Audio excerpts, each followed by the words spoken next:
Coming up on Marriage Today with Jimmy and Karen. Today's anger is manageable. There's nothing wrong with it. Yesterday's anger is a very dangerous thing, and it's toxic, and anger is the most destructive force in marriage, period.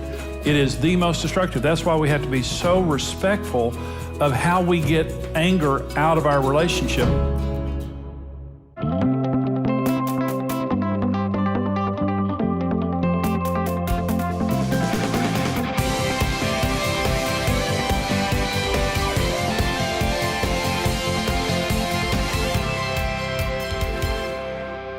If we're going to have intimacy in our marriages, we're going to have to deal with this issue of anger. Anger is inevitable, and it's normal. It's just a normal response. There's not something wrong with you because you have anger. God gets angry. You will never be so spiritual that you don't get angry. No one gets to that level, not even Jesus Christ. Jesus began and ended his ministry by being angry and cleansing the temple. And so God gets mad, we get mad. We just have to get to a point that we understand we get mad, but it's toxic. Today's anger is manageable. There's nothing wrong with it. Yesterday's anger is a very dangerous thing, and it's toxic, and anger is the most destructive force in marriage, period. It is the most destructive. That's why we have to be so respectful of how we get anger out of our relationship. Now, great marriages have anger. Karen and I get angry at each other. That's not the issue. That's just the way it is. But we know how to get it out. Early in our relationship, when we almost divorced, we had aged anger in our marriage that was there for years. And because of that, we couldn't talk about many things. We fought all the time. We had a cycle that we would go for a month or two and then have a huge blow up and then make up and go for another month or two. And by the time that the Lord began to heal our relationship, we were numb. We had fought so much. That's a dangerous way to live in a marriage. This is Ephesians 4, two texts in Ephesians 4. First of all, verses 26 and 27, be angry and do not sin. Do not let the sun go down in your wrath, nor give place to the devil. The other text begins in verse 31. Let all bitterness, wrath, anger, clamor, and evil speaking be put away from you with all malice. Be kind to one another, tender-hearted, forgiving one another, just as God in Christ forgave you. And so that's the Apostle Paul in Ephesians 4 telling us about anger and all the ramifications. Here's what long-term anger does in your relationship. First of all, it destroys feelings of intimacy, passion, and optimism. Now, they came to Jesus and they were asking Jesus about divorce, and Jesus said it's because the hardness of your hearts that you divorce each other. Okay, hardness of your heart. Well, how do people go from being passionately in love in front of a preacher to being vicious and contemptuous in front of a judge? One drop of unresolved anger at a time. Anger destroys the garden of your love. And you see this beautiful, passionate garden of your love. It smells good, it looks good, there's such optimism, you're dreaming of this wonderful life together, but you go to bed every day, another drop of anger, and you wake up one day and your heart becomes hardened. That's how it becomes hardened. It's just one drop of unresolved anger. The other thing that unresolved anger does is it creates a habit pattern for us and an iniquity for our children. But parents have the most profound influence upon their children. And one of the things that we need to do in raising our children is to let them see us resolving conflict righteously. Judith Wallerstein wrote a book called The Unexpected Legacy of Divorce. And she was talking about divorced people and the children of divorce. And when people have been through a divorce, they're more fearful of anger, because they see anger as a potential of ending this marriage. Children of divorce are also more fearful of anger, and they don't know how to deal with it as much. The most powerful thing is, I know that many of you watching, many of you here have been divorced. The issue is, it's not a curse that has to happen. The issue is, we need to find a better way of dealing with anger, because anger can be processed, but if it isn't processed, that's when we need to be concerned about it. I was talking earlier about I was an intimidator. I did two things with Karen that were so unhealthy when I became angry. And the first is verbal. I would lash out at her verbally and those kinds of things. The second thing is I would stop talking for days. Basically, I'm mad when I'm quiet. Okay. And so when I got really angry, we'd go for 3 or 4 days without talking. So unhealthy, so dysfunctional, and I don't want to pass that on to my children. And I thank God that my kids were little, when we started dealing with some of the bigger issues of our marriage. But understand, you're the most profound example that your children have. And the way that you deal with anger is probably the way they're going to deal with anger. Throwing things, cussing, slamming doors, or sitting down, praying, talking, and having a rational conversation. Unresolved anger builds an intensity for future ventilation. What we can talk about easily today is going to be a knockdown, drag-out fight a month from now. It builds an intensity, and it opens the door for the devil. It says, be angry, don't sin. Don't let the sun go down your anger. You'll give a foothold to diabolos. First of all, the devil is a deceiver, okay? The ultimate deceiver. Here's what the devil does that's so insidious. He wants to convince you that wrong behavior will bring a right result.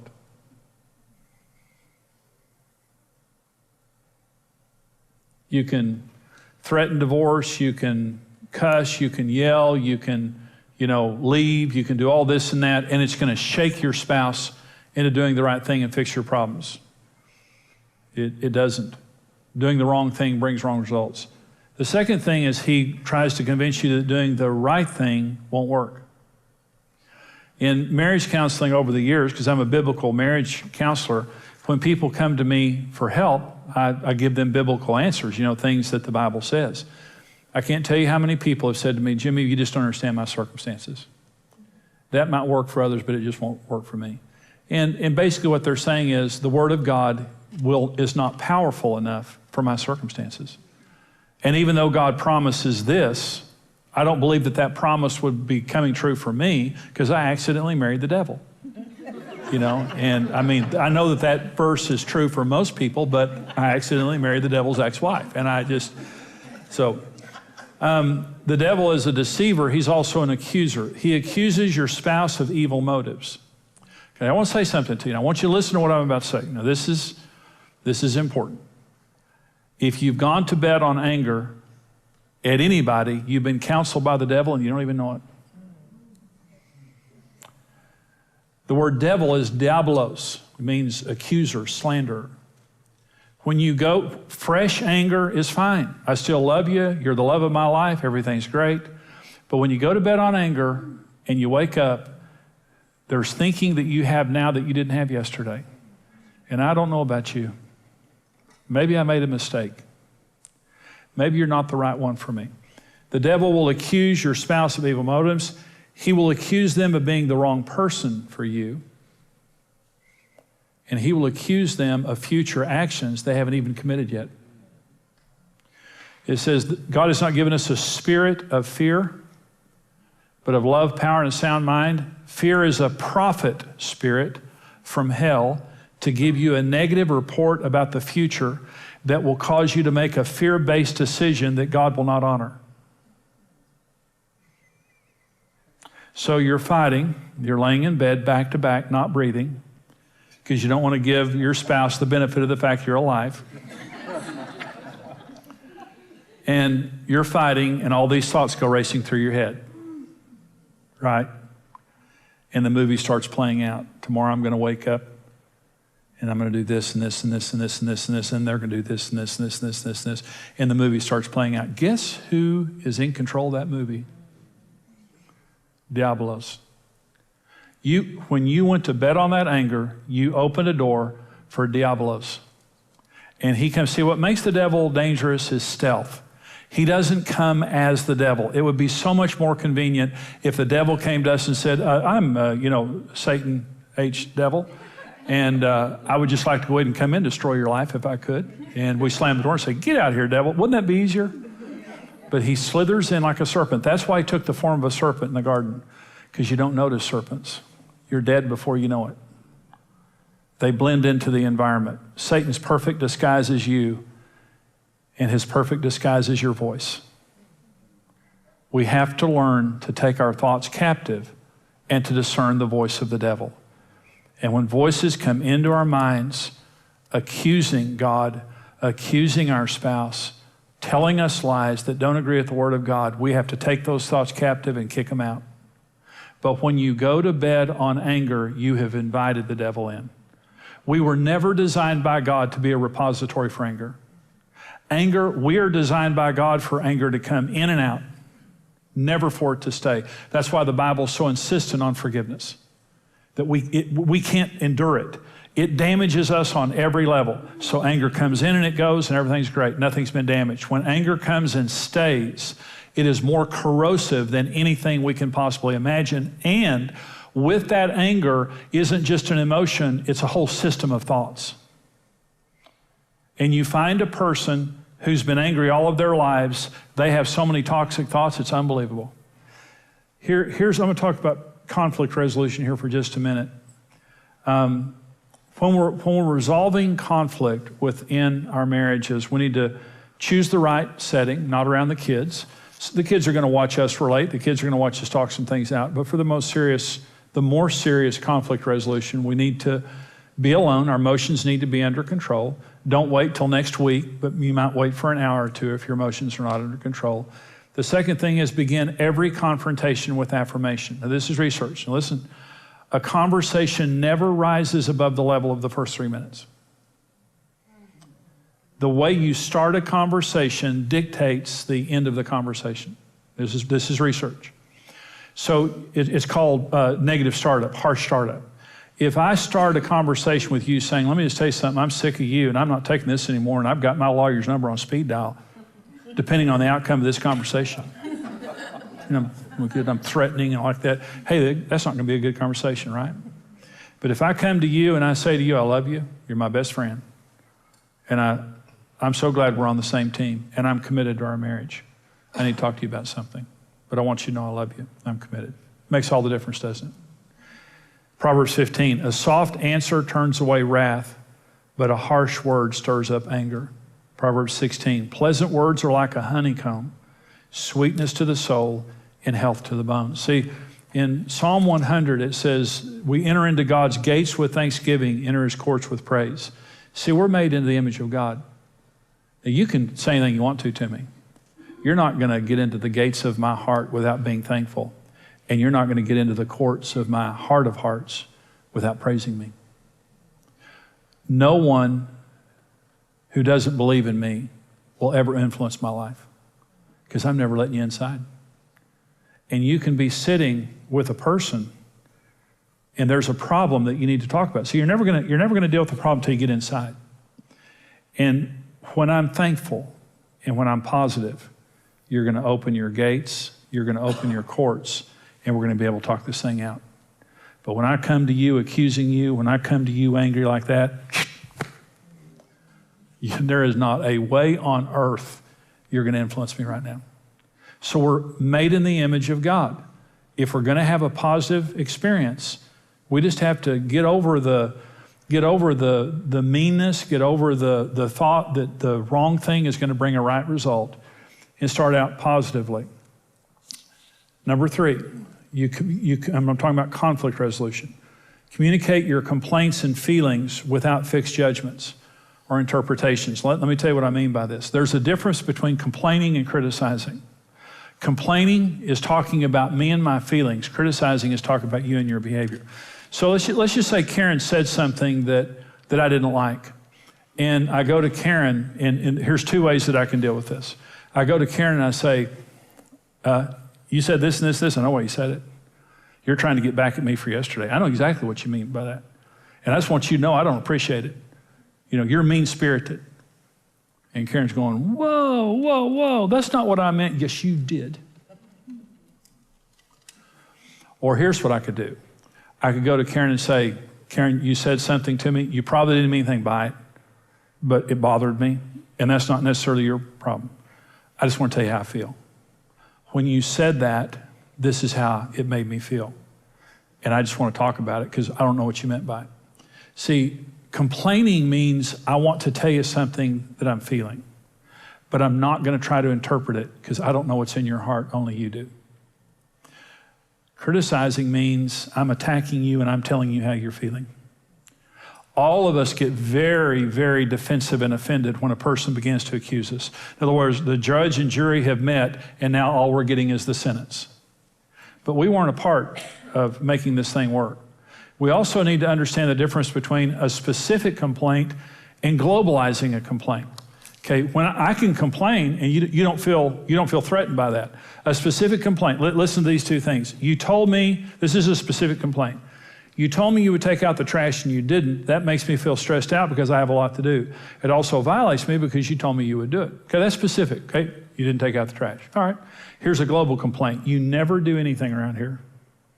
All the responsibility is on me and you just take advantage of me all the time. See, a specific complaint is bringing up a cracker and handing it to your spouse and saying, we need to talk about this cracker. A global complaint is throwing an elephant in front of your spouse and saying, eat it.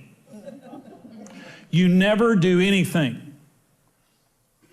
How am I supposed to deal with never doing anything? I can deal with a specific issue, and also I want to tell the difference between men and women. Now, again, this is research. Men and women are very different. Women are much tougher emotionally than men. Much tougher. And men, we can't process information emotionally like women. Now listen, research proves when a man's heart rate goes above 100, he can't hear and he gets disoriented. See, women are so tough. Women know their emotions. They can process their emotions. Women can just get in the trenches talking about every issue of life and back and forth and afterwards go, anybody want to go eat lunch? And men are pulling guns and knives and, we're at war. I mean, you don't ever say things like that to me. But women need to understand you're tougher than men emotionally, much tougher than men emotionally. We don't even know our emotions. And so when we get into when there is an argument going on, you have to keep your husband's heart rate down. And by doing that, it's honor and respect and the tone in your voice and all things. Understanding it's not a fair fight. You're better than us. Proven in research. I hope that teaching was a blessing to you. That is just really a small part of a full resource that we do called Return to Intimacy. It's all about intimacy. And in this resource, we talk about disarming destructive anger, disarming destructive fear, disarming destructive dominance, which affects so many marriages, and also the secrets of intimacy in marriage, how to understand just the issue of intimacy, because intimacy is the prize of marriage. We get married because we want to be intimate, but in almost all of our marriages, we struggle. We get into fights, and maybe there's division, or maybe there's drifting apart. And this is how you can build the marriage of your dreams and deal with problems that you're experiencing in your marriage. A full 4-part series. And right now, for your gift of any amount to support us here at Marriage Today, we're going to give you the full CD series, Return to Intimacy, 4-part. And also now for your gift of $90 or more, if you can just be generous with us and send your most generous gift right now to support the ministry here at Marriage Today, we'll send you the full DVD series, 4-part, Return to Intimacy, along with our one devotional book. The one devotional book is just a wonderful book to read by yourself or read together on your date night or as a couple to help you build the marriage of your dreams. You can succeed in marriage. You were made for marriage. God never creates anything to fail, but we just need the right information. This will help you. Here's how you can get this. Support Marriage Today with your best gift and receive the series Return to Intimacy. In this series, you will discover how to keep intimacy thriving and growing, why fear causes us to react, and practical steps to resolving anger, conflict, and dominance. When you devalue and reject the thoughts of your spouse, intimacy is out the window. For your gift of any amount to support Marriage Today, you'll receive the entire Return to Intimacy series on CD. For your gift of $90 or more, you'll receive the series on DVD. We'll also include the one devotional book filled with 52 marriage-building devotions as a free bonus to the DVD teaching series. The word intimacy means inner closeness. That's what it means. It means close on the inside. Recapture closeness in your marriage like you've never experienced before. Whatever your situation, you can return to intimacy.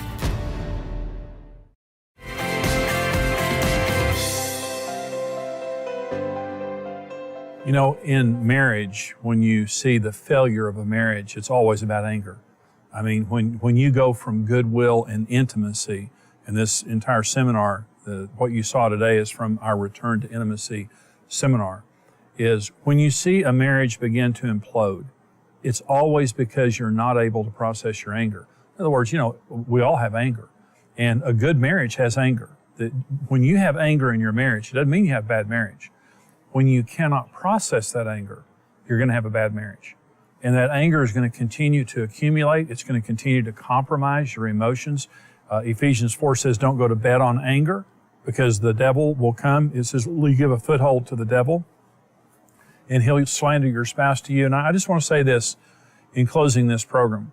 One of the most critical things in processing anger in a marriage is giving your spouse the right to complain. See, the reason a lot of times that we have so much anger toward our spouse in marriage is just simply because we can't talk. If I bring something up, and sometimes, you know, we bring it up unrighteously. So you have to be careful how you approach your spouse. You need to do so lovingly. You need to have the right setting for it. You need to make sure that you're not yelling or cursing or throwing things or anything. But we need to give our spouse the right to complain. And here's what it means. It means you can say anything you want to me and you won't pay a price. If you tell me my breath stinks, if you tell me I hurt your feelings, if you tell me, you know, it worked too much, I'm not paying attention to you, I may not agree with what you're saying. I may not understand what you're saying, but you're not going to pay a price for saying it. When we have people in marriage counseling, almost always they're saying to us, I'm telling you this, but if I said this to my spouse, they'd go ballistic. Well, here's my point. I love Karen. I want to please Karen. I mean, she's my wife. I'm trying to meet her needs. I'm trying to love her. Why would I be so threatened to hear a complaint from her? See, early in our marriage, when we had a bad marriage, Karen couldn't say anything to me. I'd go ballistic. I had an anger problem. And so did she, because I wouldn't let her talk. And so she was bottling up issues that I wouldn't let her talk about. Well, we almost divorced. I mean, we had no intimacy whatsoever. Anger had destroyed our relationship, especially because we couldn't process it. There wasn't anything, you know, that unnatural going on in our marriage, but we just couldn't process it. The difference in our marriage today is when Karen and I have an issue, we talk about it. We know how to talk about it. And the most important thing that allows us to process anger in our relationship is just saying to each other, I'm not going to make you pay a price. I may not agree with what you're saying. You know, I may not understand what you're saying, and we're going to have to talk this thing out. But I love you, and I want to please you. I don't want to hurt you. I don't want to frustrate you. And you're my wife. You're my husband. So I want you to know if something's bothering you, I want you to tell me, and you won't pay a price, because if you don't say that, then something's wrong. You just don't know about it. I mean, you become more and more frustrated. You become more and more divided because there's something you're not allowing me to say. You're not listening to me. You're not letting me complain. So the anger in marriage, we have to take responsibility for our own anger, but we also have to let our spouse talk about their anger. And once you begin to deal with your anger, you're going to return to intimacy. And that's what this program's all about. Watch this.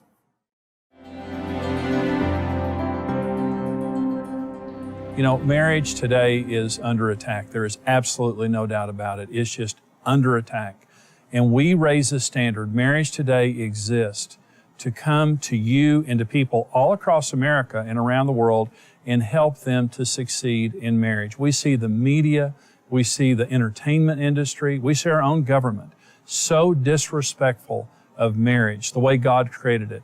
And today we see an absolute assault against the family unit and against traditional marriage. Marriage Today exists to raise the standard, God's standard for marriage. And so would you help us? We're asking you, if you're blessed by this ministry, if you believe in what we're doing, the information is there on your screen of how you can call us, how you can write us and send us a gift, or how you can go online right now on our secure website and give to support Marriage Today.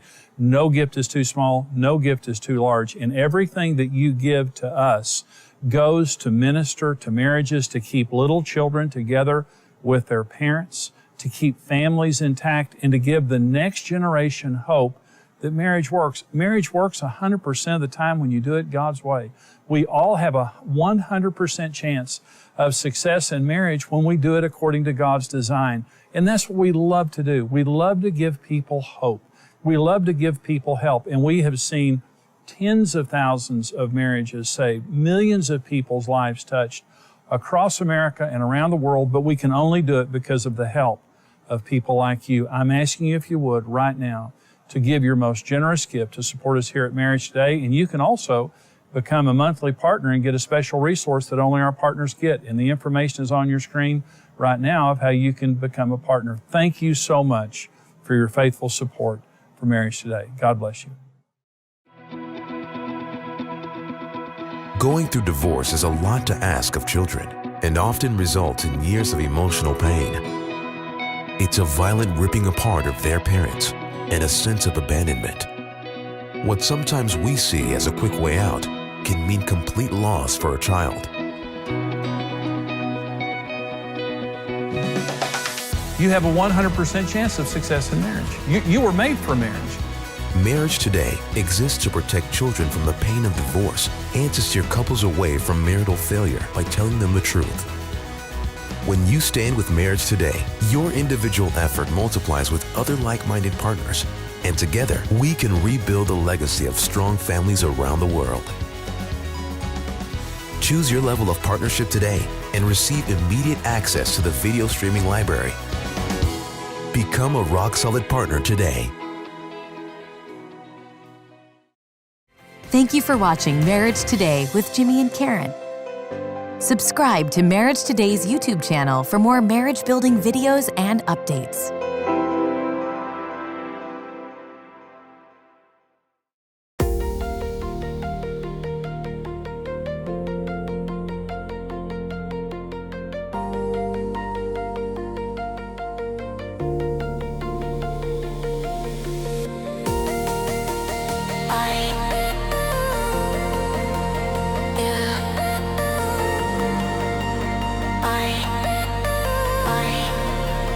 Yeah.